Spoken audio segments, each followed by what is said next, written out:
sound of the British Rally Championships.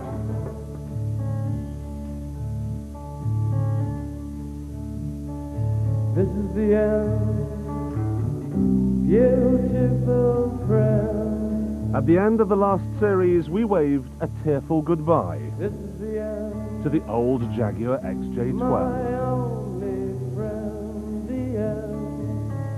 I'll never look into your eyes again. Well, now it's time to say a cheerful hello to its replacement. Hello, I love you, won't you tell me your name? Hello, I love you, let me jump in your game. Hello, I love you, won't you tell me your name? Hello, I love you, let me jump in your game. Before we take a close look at the XJ12, I want to tell you a little story. Back in the 1980s, when Jaguar was designing this car, the XJ6, they were owned by British Leyland, whose bosses wanted them to use the Rover V8 engine.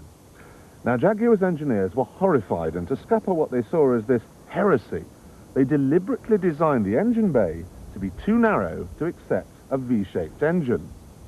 Now, of course, this meant that they also wouldn't be able to use their own V12 engine, but as they felt that such a thirsty monster would have no place in an increasingly green world, it didn't bother them unduly.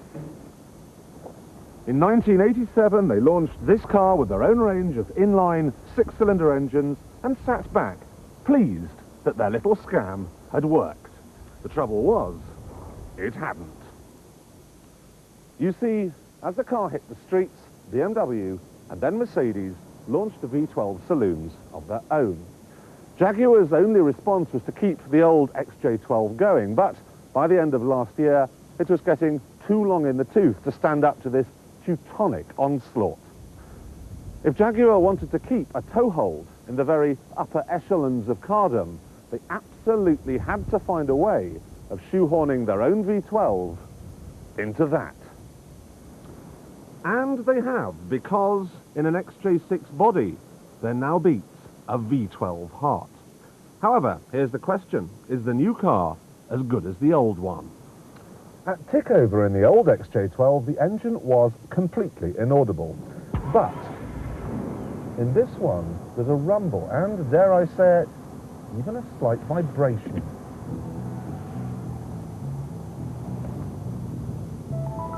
The reason is simple. While the basic architecture of the engine in this car is the same as the old one, it's a whole lot more powerful.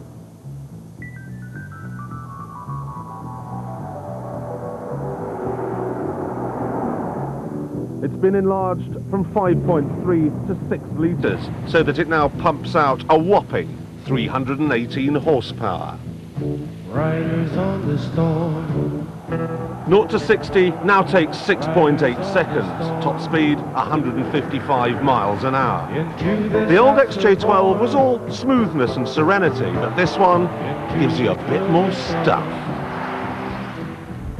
Like a dog without a bone. Riders on the storm. To get the most out of this car, you need to put the new 4-speed gearbox into its sport mode, put your foot down, and hang on. The engine doesn't hum like it did in the old car. It roars and snarls and growls like it's angry. Let your children play. Okay, so it swallows a gallon of fuel every 15 miles or so, but remember, it's a V12. Ultimate status symbols never come cheap. I mean, you can keep a pet cat for what, 100 quid a year? A pet lion, though, that's a different story. And it not only goes and drinks like a big cat, it handles like one too. They've beefed up the steering, fitted square-shouldered, low-profile tyres and huge, fat alloy wheels. This isn't a limo, it's a sports car. It's thoroughly, thoroughly, thoroughly good fun to drive. Come on, baby, light my fire. Come on, baby, light my fire. Try to set the night on fire. On the motorway or off it, this is nothing like the old XJ12. I tell you, if you think BMWs are sporty, you should take one of these for a spin. However, while I don't mind that some of the old car's silence has been sacrificed in the quest for some punch, I'm saddened a little bit by the interior. It's not that it wants for toys. I mean, you can waft home listening to your CD player with the air conditioning and the cruise control on. It's just that though this leather and wood and cocoon is better than most big car interiors, I don't think it's as good as the old XJ12. It cosets less well, and some of the detailing, like the illuminated pencil tray, has gone. I like it, but I know that Jaguar can do better.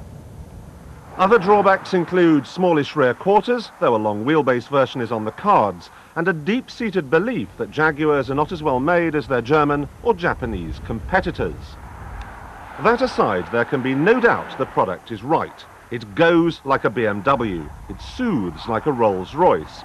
If it really is as well built as a Mercedes, it will become the big car to beat. Especially when you bear the prices in mind. Now, a V12 Mercedes will cost you £88,600. This is just £46,000. And even if you go for the luxury-orientated Daimler 66 version, that's only £51,000. It really is the most glorious way of enjoying the V12 experience.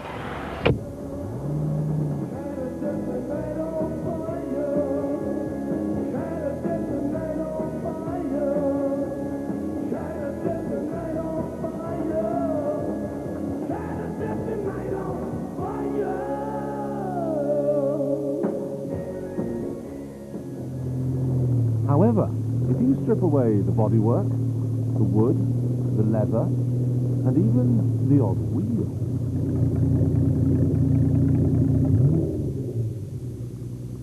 when they said I was going to have a ride in an open-top Jag, I imagined something svelte and elegant. What I actually got was this brute.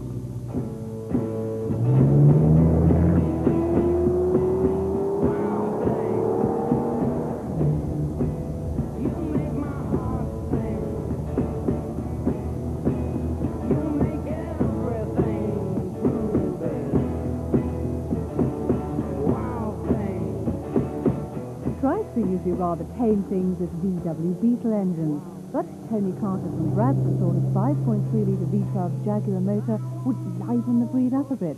The result was this, a monster of a trike called Black Velvet. I bought the engine, stripped it down, cleaned it up, and then a friend of mine come into the garage, asked me what we're doing with it. I said I might build a trike. Can't be done. Well, it's here to prove it, isn't it? The engine is a V12 Jaguar, complete with automatic box. Jaguar back axle, which shortened about 6 inch either side. The dashboard, a friend of mine, Dad made it. He just wanted to make something for it when I started building the bike.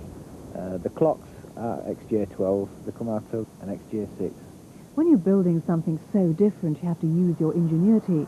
The front wheels off a Honda. The radiators from nothing more special than an old Hillman Hunter, albeit with a mild restyle. And as for the wing at the back, that's purely for decoration. Oh, and the shades are not opposed. They're essential to protect your eyes from flying debris. I built it for something to do, interest, and it just turned out that it's turning a lot of heads at the minute.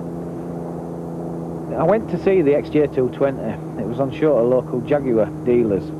When I pulled up, it would draw more attention than the 220 itself. So the manager come out and asked me if I'd put it alongside, so I did. It was nice feeling. Okay, so talk me through it then. First of all, rear brakes. Right, okay. Front brake, This one? throttle, accelerator. That's quite gentle, is it? Yeah. Automatic gearbox, that's your gear shift. Ignition, and off we go. Right, better hop on.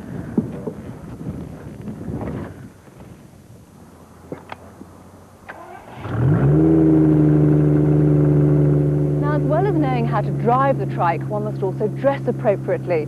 This is not a machine to be approached in a short, tight skirt. And you can forget everything your mother ever taught you about sitting with your back straight and your knees together. It's not the most elegant of positions, but it's an awful lot of fun to drive.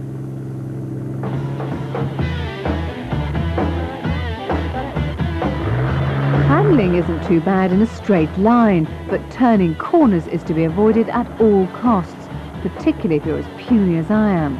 But Tony assured me 130 is possible in second gear, though I only managed a pathetic 40. If you fancy a machine like this, Tony says he'll build you one. The good news is it counts as a car, so no need for a bike license or a crash helmet.